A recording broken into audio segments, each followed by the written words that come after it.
Председателот Ѓорги Иванов денеска и утре е во посета на Италијанската република и Светиот престол по повод манифестацијата Македонија во чест на Свети Кирил. Иванов во базиликата Свети Климент положи венец на гробот на Свети Кирил, а ќе ги посети и базиликата Санта Марија Маџоре и базиликата Сан Паоло.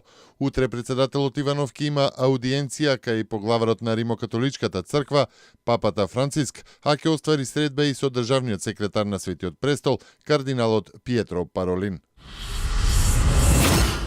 Министерот за образование и наука, Пиштар Љутфију, изјави дека нема време да се укине екстерното тестирање и учениците да се подготват за полагање. Би апелирал учениците да се подготват за екстерно тестирање, бидејќи донесувањето на законите не се случува преку ноќ, изјави Љутфију. Од Државниот испитен центар ги објавија датумите кога ќе се полага, а тоа се 5, 6, 8 и 9 јуни. Подготвени се 450.000 прашања за сите предмети, кои до 15 мај беа јавно прикажани.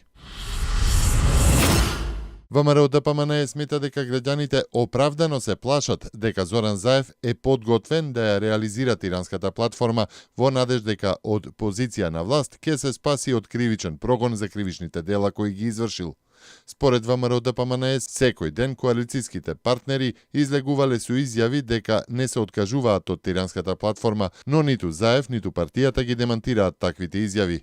ВМРО ДПМН предупредува дека социјалдемократите треба да знаат дека за подкопувањето на унитарноста на државата се одговара пред законот, но и пред граѓаните на Република Македонија на избори, од кои упорно бегаат.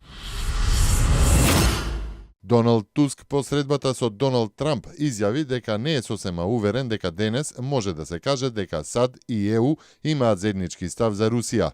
Председателите на Европскиот совет и на Соединетите американски држави, според Туск, во однос на Украина изгледа се на иста позиција, иако некои прашања остануваат отворени. Тој истакна дека ЕУ и САД имаат усогласени ставови во однос на прашањето за борбата против тероризмот.